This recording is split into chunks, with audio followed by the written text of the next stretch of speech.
Donc bah, voilà, c'est parce que nous on veut avoir, tu sais comme on est, on suit les chats, donc voilà.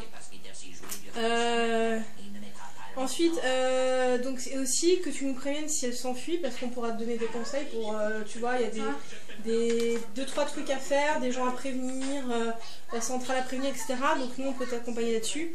En cas d'accident, mais comme elle va pas sortir. De maladie, bah pareil, hein, à partir du moment où tu la sors pas, ben t'as pas de sujet, hein. T'as pas de frais veto, t'as rien. Hein. Et donc, bah, par contre, quand elle décède, on aimerait bien le savoir aussi. Petite bouille. Parce que bon, tu fais de la vie, donc tu nais, tu vis. Elle a bien grandi, elle a quand même bien grandi. C'est clair. Alors, l'article 3, c'est que un jour tu dois te séparer de ton chat. Ouais. Pour différentes raisons. On le récupère. Nous, on le récupère. Ok. Ouais. Donc, alors, des fois, on n'aura peut-être pas de solution dans les 24 heures. Et je dis, voilà, je peux plus y garder parce qu'il y a ci, il y a ça, machin. Nous, on dit, voilà, c'est pas parce qu'on a placé le chat que on s'en fout. Et voilà, et non. Mais bon, je pense que jusqu'à présent, tous les gens à qui on a. De toute façon, tous les boulets, on leur dit non. Oh, mon père a départé. Ouais. Ah non, faut même pas l'afficher. Tu sais, quand elle vient, ce que je dis, elle est là, puis oui, elle me suit. Mais pourquoi t'écoutes? Non, tu sais. Il est un peu jaloux. Ouais, mais attends, la dernière fois, il dit à ma mère, ouais, passe à moi au téléphone. Je crois qu'elle va très bien. Non, mais bon, c'est vrai qu'elle est particulièrement attachante. Ouais, bah oui, c'est sûr. Puis bon, je pense que ce que disait Christian, c'est que vous l'avez sauvée, que ce soit toi principalement, qui a aidé Dora. Je pense qu'elle te. Ah, je crois pas qu'elle est bien. Non, je pense, vu la minette que c'est, je pense qu'elle sait qui elle a à faire et voilà quoi. Enfin, il y a un lien, je pense, ça se sent quoi. Et dans toutes les relations qu'elle a avec les humains, quoi. On voit que. Piwi. En fait, le seul truc moi qui me gêne, c'est que des fois elle mord. T'es bien, Piwi. Elle mordit tout. Mais tu sais, je vais mettre ma main, elle mord. Ouais, elle me dit, elle a pas de dents en bas encore, je crois. Parce que c'est. Ouais, c'est Laura qui va regarder, je crois. Elle me dit, il n'y a pas de dents en bas. Donc ça se trouve, elle fait ses dents, non? Oui, c'est possible. Oui. Tout à fait, ouais. Pas de mordre. C'est effectivement. Il faut pas qu'elle continue à mordre. Non, de toute façon, tu lui dis non. Voilà, elle est bonne, hein. Ouais, c'est clair, les quotas.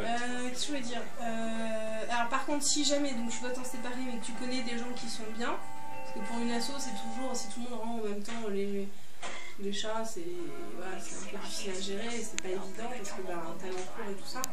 Donc, si jamais tu connais quelqu'un de bien, tu peux nous le proposer. Et nous, on fera la prévisite comme on a toujours fait, et on fait avec toi, et machin, etc. Mais en fait, on dit qu'en fait, l'animal, tu peux pas le revendre. Enfin, tu peux pas le vendre, tu peux pas le donner ou l'abandonner comme ça, quoi. À l'arrache, dans un autre chose, on le reprend parce que t'es passé grâce à nous. Enfin, même si c'est toi qui l'as sauvé, mais on est parti comme sur une adoption classique, quoi. L'association s'engage. Alors, donc, ce qui se passe, c'est que je pense qu'on fera comme Laura, c'est-à-dire qu'à la stérilisation, donc fin mars, il faudra que tu me dises combien de pèse, on verra. J'ai mis jusqu'à fin mars ou plus tard, mais moi, de toute façon, elle m'a dit la veto. Elle m'a dit de toute façon, vu comment elle est toute petite, elle restera petite. Ouais. Et bon, s'il faut, ouais. Elle restera bébé. S'il faut, bon, peut-être qu'il faudra peut-être la stériliser qu'à 7 mois, tu vois, parce qu'elle aura pas, elle est vraiment très fine, quoi. Donc moi je l'ai mis sur le contrat, bon, on se fait confiance, quoi. J'ai mis au plus tard le 30 mars parce que c'est le contrat type. Et donc s'il faut la stériliser le 30 avril, on le fera le 30 avril. Hein. Et donc je t'ai pas fait un coupon stérilisation parce que dans ce cas-là on fera comme Laura, c'est-à-dire que le matin on viendra te le chercher, et on la ramènera le soir. Et derrière. Ça évite de faire des coupons, des machins, des trucs. Ah, Piwi. On verra ça ensemble. C'est bien, Piwi. Donc, ce qui se passe, c'est que quand on la stérilisera, comme ça, nous, on sait qu'elle sera stérilisée, et donc on pratiquera au transfert de la propriété. Ah, les quotas. C'est-à-dire que là, pour l'instant, là, si tu veux, la minette, là, je vais passer le carnet, parce que c'est du fait que tu l'adoptes officiellement, entre guillemets, aujourd'hui, ça veut dire. Donc là, elle est au nom de la MPF. Donc je pourrais mettre ton nom après. Mais d'un point de vue légal, pour l'instant, elle est au nom de l'assaut. Et quand elle sera stérilisée, nous, Christian et moi, on fera le nécessaire, on a un accès à Internet pour accéder à la centrale féline et le mettre au nom du contrat, donc c'est-à-dire au tien. Et tu recevras dans ta boîte aux lettres le papier comme quoi c'était propriétaire. Et donc le jour, si jamais tu dois la perdre, machin, les gens vont te demander de prouver que tu es bien un propriétaire.